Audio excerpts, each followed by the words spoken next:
हो गया। चलिए आज हम लोग विविध प्रश्न का अध्ययन करते हैं। जैसे कि अनसॉल्व हमारे पास है सन 2020 का सेट 2 EMW। इससे कुछ प्रश्नों को हल करते हैं। जैसे पहला प्रश्न दिया गया है 1 से 15 तक की सम संख्याओं का समांतर माध्य ज्ञात कीजिए। तो पहले हमारा काम होगा कि 1 से 15 तक जो सम संख्याएं आ रही हैं उसको पहले लिख लेते हैं। 1 से 15 तक सम संख्याएं।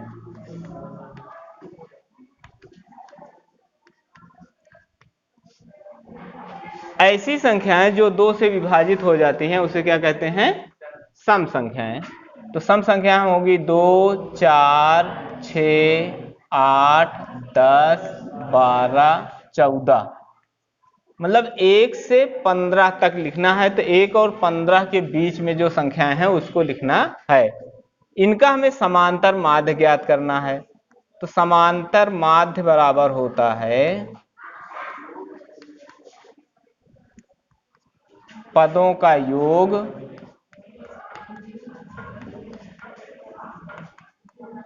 बटे पदों की संख्या।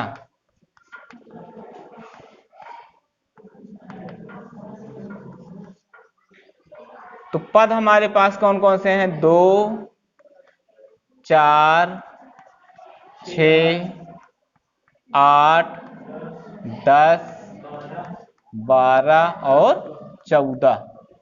और पदों की संख्या कितनी हुई हमारे पास? 1, 2, 3, 4, 5, 6, 7। तो बटे 7 हो जाएगा। और इन सबको जोड़कर इन सबका जोड़ कितना रहा है? 56। तो 56 बटे 7 बराबर 8। ये आंसर आ जाएगा एकदम। ये डेस्क हाँ, चलिए ओपन करें। अगला प्रश्न है यदि समीकरण 2x² माइनस 8x प्लस सी इक्वल 0 के मूल समान हो तो c का मान ज्ञात करो।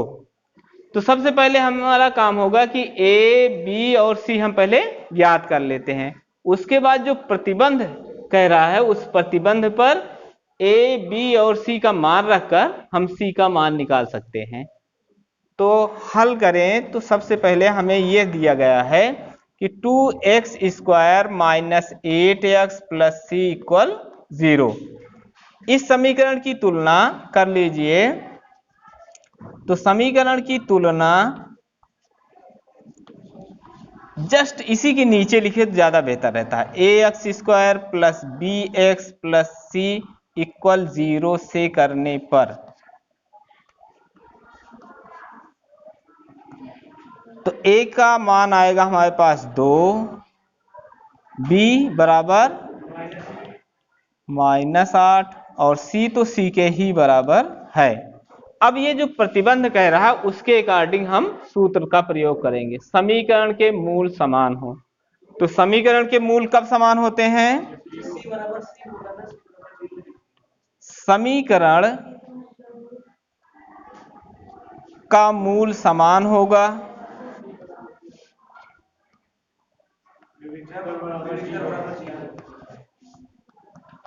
यदि अगर पहले से कह रहा है कि समान होगा तो वो प्रतिबंध लिखिए। समीकरण का मूल समान तब होता है जब b² माइनस 4ac बराबर हो 0 के। अब इसमें मान रख दें। b का मान है हमारे पास -8 -4 इंटू a का मान है 2 और c का मान c ही है। अब इसी को हल कर दें तो 8 का वर्ग कितना होगा? 64 ऋण 8 c बराबर 0। अब 64 को उधर पक्षांतर करें तो ऋण 8c बराबर ऋण 64 हो जाएगा। तो ऋण से ऋण हट जाएगा तो c बराबर आएगा 64 बटे 8 बराबर 8 अठाई 64। ये हमारा आंसर हो जाएगा। ठीक, जो उसी प्रतिबंध को लिखिए और उसमें a b c का मान रख दें तो हल होकर ये मान आ जाएगा। हमारा यही आंसर भी है। ओके, साइन a बराबर दिया है 4/5 तो tan a का मान ज्ञात कीजिए। साइन a हमें दिया है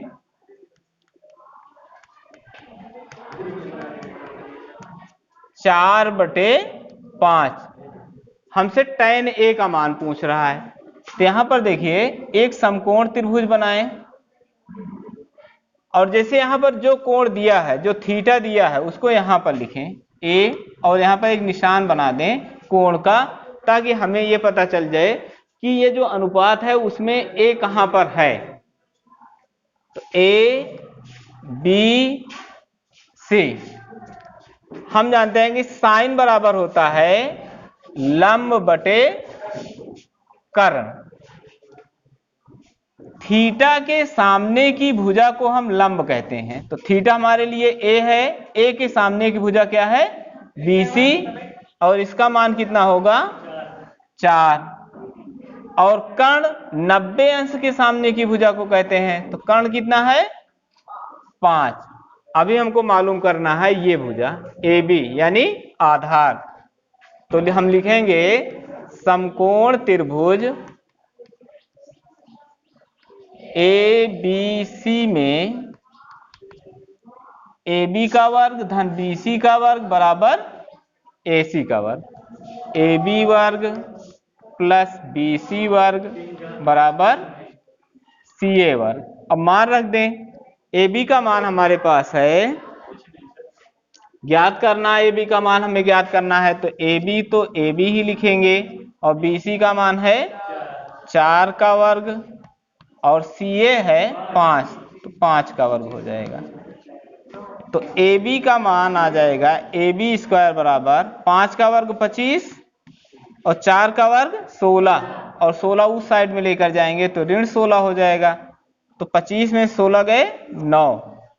जब इसका स्क्वायर हटता है तो इस पर रूट लग जाता है, तो इसको हम लिख सकते हैं AB बराबर √9, और 9 का वर्गमूल 3।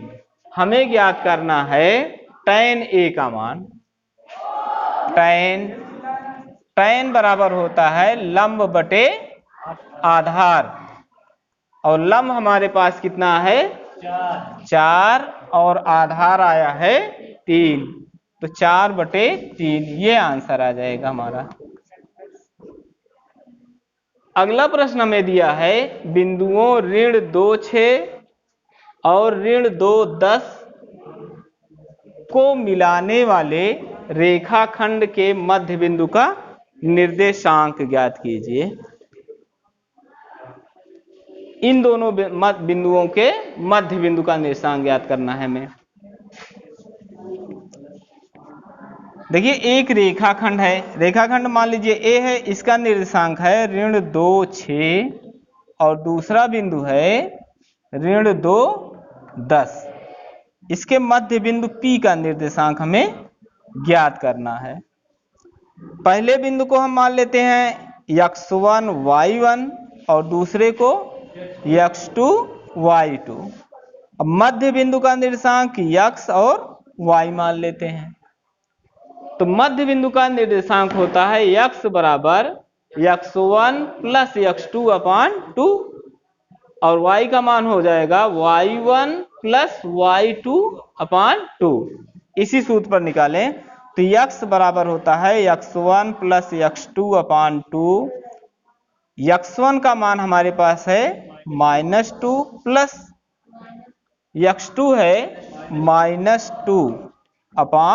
तो ये -2 से -2 कितना हो जाएगा -4, समान चिन्ह है, तो 2 से 4 को भाग दे दें तो 2 दूना 4 ऋण 2। अगला y बराबर होता है y1 प्लस y2/2। तो y1 का मान है 6, y2 का मान है 10/2, तो हो जाएगा 10 6 16/2 बराबर 8। तो मध्य बिंदु P का निर्देशांक हो जाएगा ऋण 2 8। निर्देशांक लिखते समय ये हमेशा ध्यान रखिए कि x का मान पहले लिखा जाता है, y का मान बाद में। अगर गलती से हम 8 ऋण 2 लिख देंगे तो ये गलत हो जाएगा। तो मध्य बिंदु का निर्देशांक हो जाएगा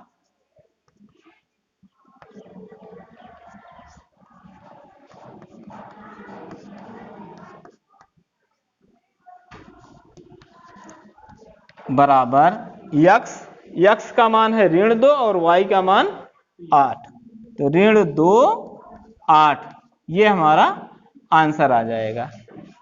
हमारी वीडियो को लाइक शेयर और सब्सक्राइब करते रहना आप सब। चलिए अगला प्रश्न हम देखते हैं। अगला प्रश्न है, एक लंबवृत्तीय बेलन के आधार का क्षेत्रफल 9 पाई सेंटीमीटर स्क्वायर हो तो उसके आधार का व्यास ज्ञात कीजिए। पहली बात तो हमें यह समझना होगा कि बेलन का आधार क्या होता है। तो बेलन का आधार क्या होता है? बेलन का आधार वृत्ताकार होता है, तो जो वृत्त का क्षेत्रफल होगा वही बेलन के आधार का क्षेत्रफल होगा। इसमें पहले मान लेते हैं, माना बेलन की त्रिज्या बराबर r। अगर किसी चीज का मान दिया है तो वो चीज हम पहले लिख देते हैं। जैसे क्षेत्रफल दिया है तो क्षेत्रफल पहले लिखेंगे। बेलन के आधार का क्षेत्रफल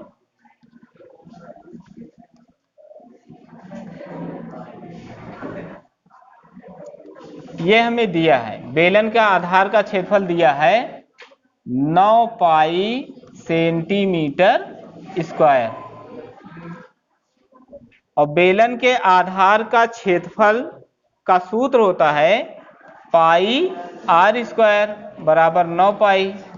तो पाई से पाई कैंसिल हो जाएगा तो आर बराबर आ जाएगा। जब इसका स्क्वायर हटेगा तो यहाँ पर रूट लग जाएगा, और 9 का वर्गमूल होता है 3। यहाँ पर अगर सेंटीमीटर है तो यहाँ पर सेंटीमीटर लिखना अति आवश्यक है। बहुत सारे बच्चे ये गलती कर देते हैं कि सिर्फ जो है यहाँ पर 3 लिखकर छोड़ देते हैं। ऐसा नहीं छोड़ना चाहिए। आपसे व्यास पूछ रहा है तो व्यास त्रिज्या की दूनी होती है, तो बेलन के आधार का व्यास हो जाएगा, बेलन के आधार का व्यास, व्यास त्रिज्या का दूना होता है यानी 2r होता है। तो 2 गुणे r का मान है 3, तो 2 तिहाई 6 सेंटीमीटर, ये हमारा उत्तर हो जाएगा। चलिए आगे बढ़ते हैं।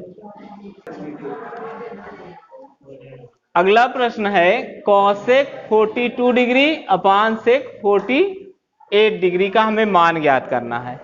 तो देखिए इस टाइप का अगर प्रश्न है तो चाहे ऊपर वाले का मान चेंज करें या नीचे वाले का, एक ही का मान चेंज करेंगे हम लोग। इसको 90 डिग्री से सब्सट्रैक्ट करके या घटाकर।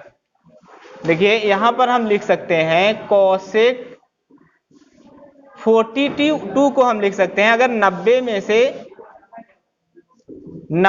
से हम 42 को घटा दें तो कितना आएगा? यहां से एक उधार है 10, 10 में से 2 गए 8, ये बचा 8, 8 में से 4 गए 4, यानी हम 42 को लिख सकते हैं 90 ऋण 48। 42 के स्थान पे हम लिख सकते हैं 90 ऋण 48, क्योंकि 90 में से 48 घटाने पर 42 ही आएगा, और नीचे वाले को हमको चेंज नहीं करना है। यहां पर देखिए चेंजिंग 90 अंश के लिए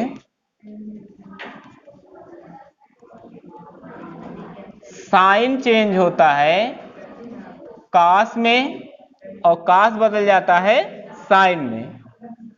टैन बदलता है कॉट में, और कॉट बदलता है टैन में। इसी तरीके से सेक बदलता है कॉसेक में, और कॉसेक चेंज होता है सेक में। तो कॉसेक 90 अंश के लिए बदलेगा सेक में, तो यहां पर हमारे पास आ जाएगा सेक 48 डिग्री। सेक 48 डिग्री अपान सेक 48 डिग्री। तो हम सेक 48 से सेक 48 कैंसिल होगा, तो यहां पर इसका मान आ जाएगा 1 आएगा, सिर्फ 1 ही आएगा। ठीक है, ये आंसर आ जाएगा। अगला प्रश्न हमको दिया है, एक शांत हो जाओ बेटा, हाँ क्वेश्चन लिख दें यार तो पहले। इस प्रश्न में दिया गया है कि ओ ए बी सी एक वर्ग है जो चतुर्थांश OPBQ में के अंदर है। हमें ज्ञात करना है इस छायांकित भाग का क्षेत्रफल। इधर देखो थोड़ा डिस्टर्ब होता है, इनको जगाओ भाई, डिस्टर्ब ना करो तो ज्यादा अच्छा है। अब यहां पर देखिए, हमको इस छायांकित भाग का क्षेत्रफल निकालना है। जब छायांकित भाग का हमें क्षेत्रफल निकालना हो तो हम ये जो चतुर्थांश दिया है त्रिज्यखंड, ये त्रिज्यखंड की चतुर्थांश है। देखिए आप, ये एक वृत्त है। अगर वृत्त को हम 4 बराबर भागों में बांट दें तो इसका जो एक भाग होगा ये चतुर्थांश होगा। देखिए इसी आकार का तो ये है ना, तो ये क्या है हमारा चतुर्थांश है। ये त्रिज्यखंड है या चतुर्थांश, कुछ भी कह सकते हैं इसको। इसमें से हमें ये छायांकित भाग का क्षेत्रफल निकालना है। तो हम इस चतुर्थांश के क्षेत्रफल में अगर इस वर्ग का क्षेत्रफल निकाल दें तो हमें ये छायांकित भाग का क्षेत्रफल निकल जाएगा। लेकिन जो चतुर्थांश का क्षेत्रफल या त्रिज्यखंड का क्षेत्रफल होता है उसमें त्रिज्या की आवश्यकता होती है, और त्रिज्या हमें इसमें मालूम नहीं है। तो सबसे पहला काम हमें इसकी त्रिज्या ज्ञात करनी होगी। इस चतुर्थांश की त्रिज्या OP भी है, OQ भी है। अगर हम O से B को मिला दें तो ये एक त्रिज्या हो जाएगी, और ये जो त्रिज्या होगी वो वर्ग OABC का क्या होगा, विकर्ण होगा।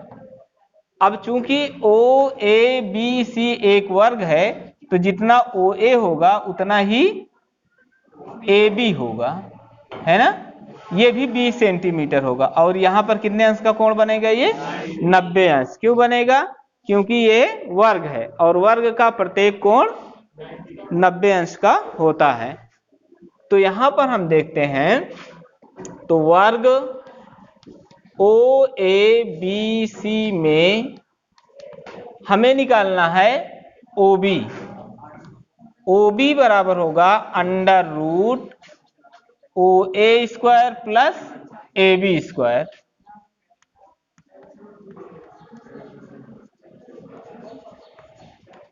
और OA है 20, तो 20 का वर्ग धन 20 का वर्ग, ये कितना हो जाएगा 800। इसको हम अगर ऐसे लिख दें 2 गुणे 20 का वर्ग, ऐसे भी लिख सकते हैं इसको। इसका स्क्वायर इसके स्क्वायर से रूट ये बाहर आ जाएगा 20, तो यहां पर आ जाएगा 20 रूट 2। सेंटीमीटर लिखा है तो सेंटीमीटर लिख दें। अब हमें छायांकित भाग का क्षेत्रफल निकालना है। तो छायांकित भाग का क्षेत्रफल होगा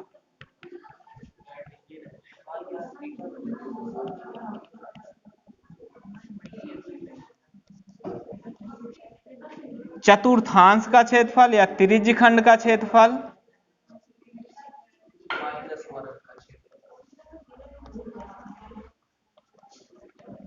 माइनस वर्ग का क्षेत्रफल।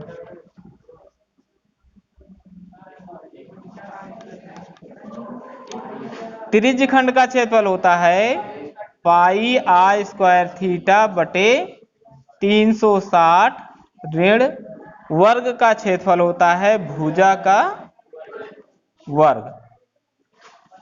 तो पाई का मान हम रख दें 22/7। r का मान हमारे पास है 20 रूट 3, इसका स्क्वायर है, तो इसको हम लिख दें 20 रूट 2, 20 रूट 2 का होल स्क्वायर। और थीटा ये 90 अंश होगा, ये 90 अंश होगा। ये किसका थीटा है, ये है त्रिज्यखंड का, तो ये हो जाएगा 90 गुणे 360। और इसकी भुजा कितना है 20, तो 20 का वर्ग हो जाएगा। तो 9 एक कम 9, 9 चौक 36, और यहां पर आ जाएगा 20 गुणे देखिए 20 विषम है 400 गुणे 2 बटे 7 गुणे 4 और 20 विषम है 400, ये आ जाएगा हमारे पास। तो ये हो जाएगा 4 से ये कट जाएगा तो यहाँ पर आ जाएगा 100। 4 एकम 4, ये 100 हो गया। तो ये हो गया 22 दूना 44 में 100 से गुणा कर देंगे 4400 बटे 7। तो हमको क्या मिल जाएगा 4400 बटे 7 ऋण 400। हम इसको लिख सकते हैं 4400 ऋण 7 से इसमें गुणा कर दो तो 7 चौक 28 बटे 7। तो 00 से 00 घटाएंगे 00, 14 में से 8 गए 6, ये बचा 3, 3 में से 2 गए 1 बटे 7। इतना वर्ग सेंटीमीटर हम लिख सकते हैं। ये हमारा आंसर हो जाएगा, ये हमारा फाइनल आंसर आ जाएगा। अगर प्रश्न समझ में आया हो तो हमारे चैनल को लाइक शेयर सब्सक्राइब करना। अगर ना समझ में आए हो तो उसमें कमेंट लिखना और डिसलाइक भी कर देना। Thank you.